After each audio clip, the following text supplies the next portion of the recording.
Hey, what's going on, guys? Vista here, and today I want to talk to you a little bit about improving your stats in Battlefield 4. Now, there's definitely two types of players. There's those who don't give a rip about their stats, just play for fun, and more power to them. Definitely wish I was a little bit more like that myself. But the other side of the coin being those who like to get out there and have good stats, and I think that's really just human nature to want to do well. And how do you show that you do well in video games? Your stats. So how can we improve those? Well, first we need to kind of understand what stats we're talking about, and really comes down to kill death ratio, your skill stat, of course, kill per minute and score per minute.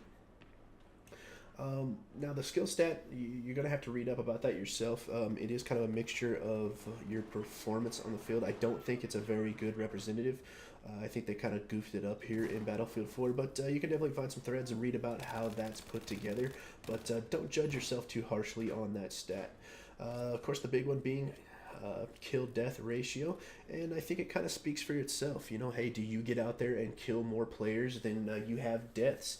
I think it's a pretty good sign of a skilled player when he has a fairly high kill death ratio. Score per minute, I think that's really the team player stat.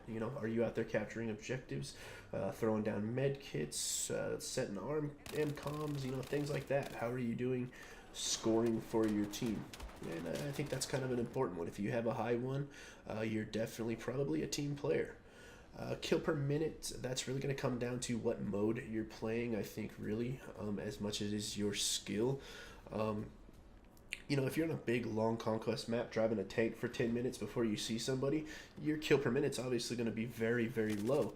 If you're playing some TDM on a very close quarters map, your kill per minute is going to go up much, much faster. So what do I do to improve my stats and when I want to get out and play to really kind of drive those up? Well, I have three rules that I work by, and that's small maps, small player counts, and team oriented kits. So we'll kind of get into the map selection here in a second, but let me talk about kits.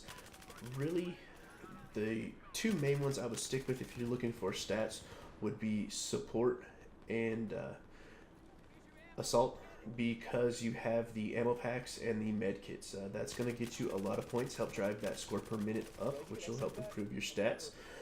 Also increase your survivability on the battlefield.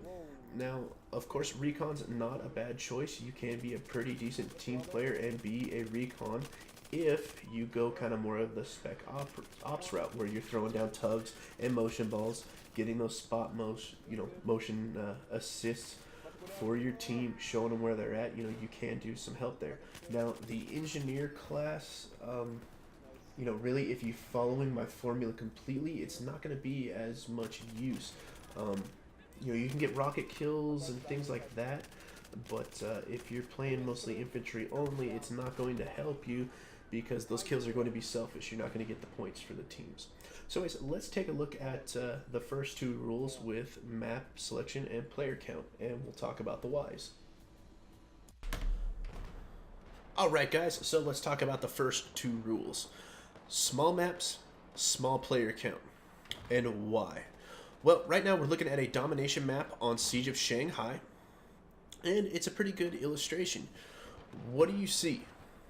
Look at it. All the teams are kind of clustered together. You got more defined lines. Everybody tends to play a little bit more as a team.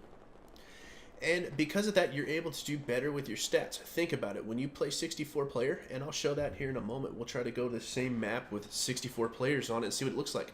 You got people coming at you from every direction. There's no real battlefield line. So when you get into these smaller player count, smaller maps, you don't have to deal with people coming up behind you as much from the side, everything like that. Most of my deaths are not from the guy that's in front of me. It's from that guy that snuck up beside me or behind me. So as you can see, watching this map kind of unfold, you can see where everybody kind of plays together. They're not mixing together as much.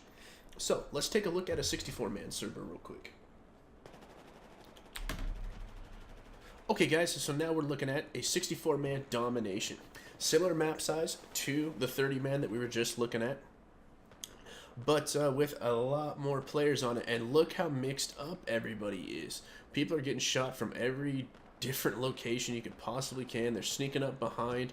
You know, look at the clusterfuck on C. I mean, you really think you're going to get in there and clear that out? It's just not going to happen. You're going to experience death after death after death. It's just not going to happen. You need to stick with the smaller player counts. So what type of modes are we talking about?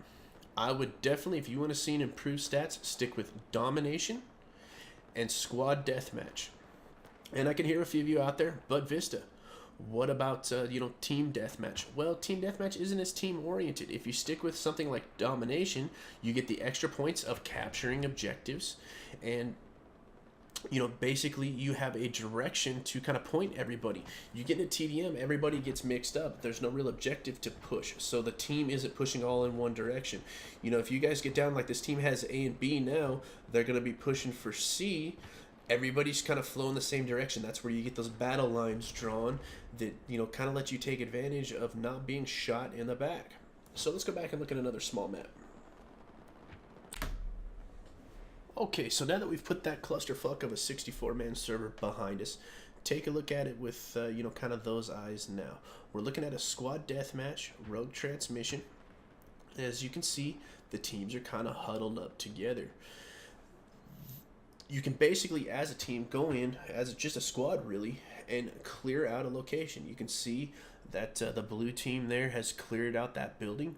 They're ready to move on. They're working as a team. They don't have anybody coming up behind them. They don't have to worry about that. They can kind of stay on the offensive, and that's the name of the game.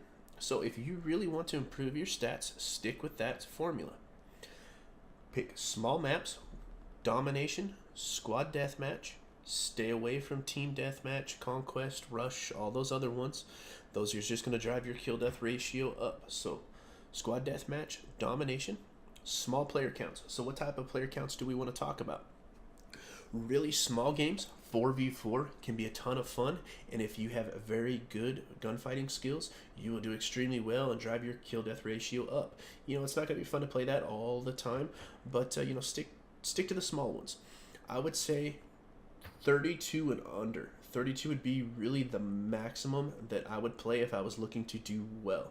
Yes, you can go in and have good games in larger, player counts, but sticking with this formula, domination, squad deathmatch, 32 player max. I would recommend sticking with 24 player count servers, and we want to also, by the third rule, stick with our team oriented kits, assault and support. Highly recommended. Some of the best weapons in the game, and you have the tools to stay alive and provide the necessary supplies to your team, which is going to generate a lot of points for you. Recon, if you need to unlock something, because you can use the motion balls and tugs and even spawn beacons to help out your team. Stay away from the engineer class if you're playing these two modes, and as you can kind of see, there's real no reason to play engineer. You're not going to be able to blow up any vehicles or anything like that. You're just not going to have that in these two modes. But if you run it, you're not going to be generating any team points. So stick with those three rules. I promise you will see an improvement in your stats. Kind of stick to that for maybe a week or so and see where your stats are at. Get in there a couple hours a night. When you can spare them, get in there, see if it doesn't help your stats. I hope you guys have found this helpful. Any questions or comments, go ahead and leave them down below. I do appreciate you watching, and as always, I'll catch you guys on the next one.